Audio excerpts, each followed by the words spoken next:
Alright, what's going on, guys? It's Trev back again, here to bring you another video. This one's going to be doing my weekly review for this week's episode of the Walking Dead television series. This is for Season 7, Episode 11, Hostiles and Calamities.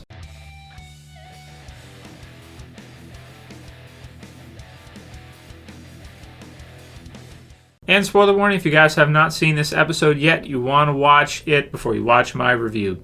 So this episode for me was an okay episode of Walking Dead. Sort of maybe an average to slightly below average episode for me. I really didn't enjoy it as much as I usually enjoy Walking Dead. So with this half, episode 9 I feel like was good, episode 10 was great, and then this is probably our weakest episode from this half so far. Of course, competing with the Oscars. So usually around this time of year, we get like episode 11, episode 12, we often have some, I don't want to say slower episodes, but episodes that I just feel like are maybe, not that great. This is the one we've had for this year so far, I think. Getting to see another episode with the Sanctuary, getting to see Eugene there, more concentration on Dwight, and of course, as usual, Negan, and also Sherry, her escaping, so to speak, and then Dr. Carson as well. So in terms of timeline, this is somewhat of a throwback episode, a little bit, slightly. It's kind of like a time sync type episode because we start the episode out with Fat Joey being found dead, the sandwich and all that, and Negan returning. So that would be when Daryl escapes is in episode 8 before the mid-season break. And then, of course, Negan returning, so that would have been later on after when Negan leaves near the end of that episode as well. And, Rick and the others heading out and meeting the junkyard group, the scavengers or junkies. So the beginning of this episode takes place somewhere between there, and it looks like as we go through it, we kind of get caught up from the Savior's side, and we get to see their perspective on things and what's been happening with them for the last roughly 2 to 3 episodes. For some reason, these episodes of The Sanctuary, they just don't quite do it for me as much as the episodes where we have our regular core group. Even though we have Negan, and it's always awesome to see Negan because he's probably he's the best bad guy we've ever had in The Walking Dead, at least in my opinion. It still is kind of like, it's okay. It works, but it's a little bit dry. It's a little bit more dry than I'd like without Rick or Daryl in the group being in the episode.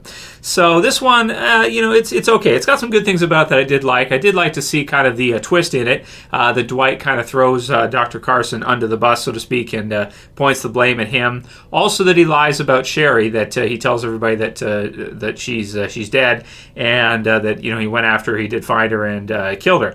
So some interesting choices by Dwight here, and that maybe worked. Was what some of the best part of the episode was, that where you see what Dwight decides to do. And I did like at the end where Negan takes him and throws him into the fire, because it's pretty surprising because you wouldn't expect him to do that because of course he's their doctor, but there's another Dr. Carson, which of course is at the hilltop, so Negan can just go and take their doctor to replace the doctor that he's just his brother, the doctor that he's just killed. So we have the Eugene arriving at the Sanctuary, which was pretty fun. There were some intense sequences there near the beginning, and I did like the intro a lot. I thought that was really good, where you have kind of the door, and then you have Dwight, who just gets the crap beaten out of him by David and Gary, the pedo and tough-looking guy. They come in and kind of ground and pound him and beat the snot out of him, throw him in a cell, and then leave him there overnight afterwards. Negan, of course, releasing him and kind of questioning him, getting some info from him about what happened with Sherry leaving, and of course Fat Joey being dead, and Daryl being gone. So a lot of it is from Eugene's perspective, figuring out whether or not he's going to fit in and do what he has to do at the Sanctuary to survive. One of the discussion topics we've had for the last little while is who's going to betray the group, and I guess you could see in this case that maybe you could read it as Eugene has kind of turned his back on the survivors. He's joined the Saviors. He's one of them now, so one of us, right? With the barber scene there. And, he's really kind of started to help Negan and the Saviors, started to do some things around the Sanctuary to kind of maybe fortify it or make it a little bit more scary. They create kind of their own sort of Winslow type of zombie, where they have him using liquid metal to kind of protect and cover the zombie, which is actually a pretty interesting idea. And I like when he tells Negan that with the liquid metal, the goddamn coolest thing. It's fun. Then we have Negan, who allows Eugene to kind of get cozy and allows him to spend some time with his wives. So you have his wives that kind of go and just spend some time with Eugene and play video games, which I thought was funny. I'm not sure what game is that, like Space Invaders or something something like that they're playing. That was fun. And so you have the question, they do the science thing. Eugene shows how smart he is, which he is. He's pretty damn smart when it comes to science and that kind of stuff, engineering and that. And you have kind of some questions there about what they want to do with Amber. So Amber drinking way too much, and them proposing to Eugene that he make a pill for her so that she can take it, commit suicide, and he kind of agrees, but then after he figures out that really the amount of dosage they want would actually be for Negan, and of course after seeing what happened with Dr. Carson, there's no way he's going to risk it, there's no way he's going to go for that. And you think that Negan sees it in his face later, because when Negan comes to him at the end of the episode and starts to ask him about, whether or not, who he is, that kind of thing, and he says he's Negan right away. Because Eugene is a coward, and he's so scared, he's easier for Negan to control, because that's how Negan controls people. Negan controls people through brutality and fear, as we saw here. He doesn't just punish people, but he does it in front of everybody to let everybody know that if you screw up or if you try to do anything, the consequences are devastating. So the stuff with Dwight. In this one was actually really good. I did like it a lot. And I also like I would say it's kind of like a twist that he throws Dr. Carson under the bus for what happens and kind of passes the blame. I suppose he might have thought that there had to be somebody to blame. And so he sets him up, so to speak, and delivers him on a silver platter to Negan. It was a pretty exciting sequence when you see the iron being heated up, but you don't know who's going to be punished. At a moment there, you might think maybe it'd be Eugene, but of course, Negan wants to treat Eugene well because he wants Eugene to think for him and to come up with ideas and things that are going to be useful to make these saviors even more powerful.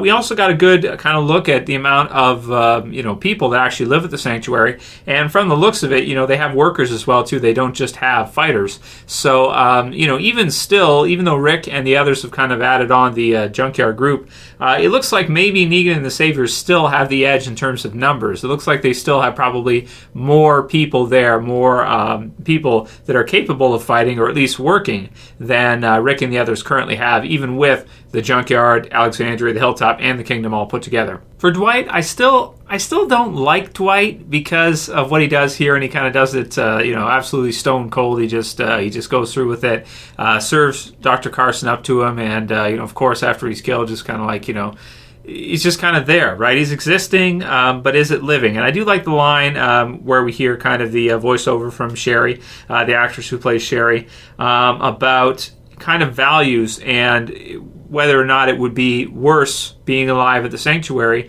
than it would be to be, to be dead. And I like that. That's some of the best stuff in the episode, I think, is the question of values. If you're able to survive, but you have to, hurt others like that and go against your values as a human being totally, is it worth it? Is it worth it to still live? Knowing that you have to be in violation, you have to do things that are in violation with everything you value. And that's a really tough question, and I guess it depends on the person, and it depends on the set of circumstances. But certainly, you can still kind of feel bad for Dwight. He's been through a lot, but he's also killed now quite a few for Negan, and, it's just, it's a bad situation for him, but I still don't really like him. I was hoping to see maybe a confrontation between Daryl and Dwight pretty soon, as we saw in the promos. They're both kind of heading out, so maybe they could run into each other, which would have been cool. We touched on that in the earlier Q&A today, but of course we find out in this one that he's actually going after Sherry because Sherry split too. So it was an okay episode for me. Just okay. I won't go into too much detail about the other things. Some of the stuff with Eugene was pretty funny. Some of the lines here and there were good. And of course, Negan has some as well too. Let's see. In terms of score, I'm just going to give this one a 7.5 out of 10. It's pretty low for Walking Dead standards, but, for some reason, the episodes of The Sanctuary aren't as good as I'd like for them to be. A lot of the stuff in this episode, I kind of question whether or not did we really need to see it, and, for how we feel for a character death. Like, this episode does have a character death. It has Dr. Carson's death, but we literally just met him, so there's no kind of really hardly any emotional response. There's kind of a response like, hard to watch kind of thing. But for the most part, it's not, like a major character death from our, major group is being killed off or something like that. It's really just kind of stuff that happens at the sanctuary, I suppose.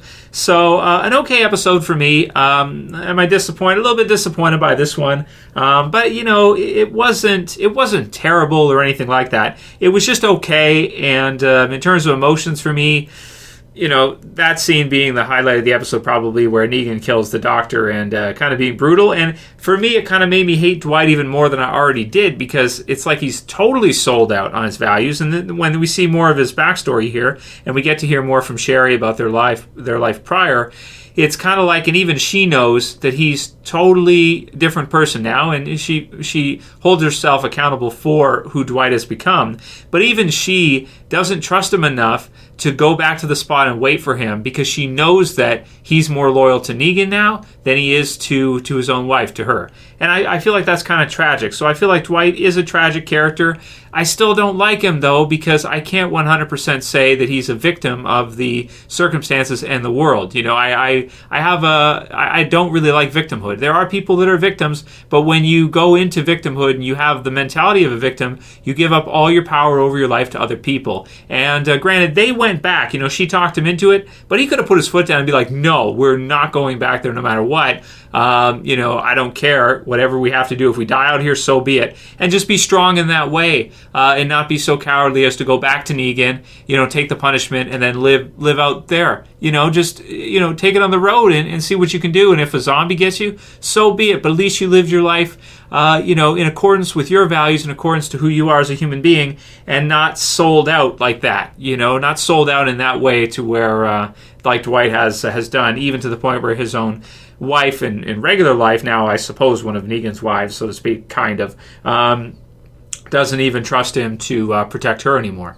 So some stuff is deep there, and that's good. The deep stuff is good when you look at Dwight. So still, the episode, I'm going to give it a 7.5 out of 10.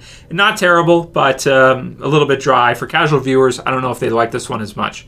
So let me know what you guys thought about the episode. I don't want to just sit here and bash and hate on the episode. That's not my intention. But I also do my reviews in an honest fashion for you guys. I give you guys how I felt about it, what I thought when I see it and everything. It's a review with some reaction in there, too, from an emotional standpoint of how the episode affected me. So some good stuff for Dwight, I suppose, in making him more of a bad guy for me. I don't know if that's what they were going for. Maybe they were going for trying to humanize him a bit more. They certainly didn't for me. And let me know how you guys feel about Dwight currently. Maybe we'll touch up on that more in a Q&A this week, and whether or not he can be redeemed. Maybe we'll do that tomorrow.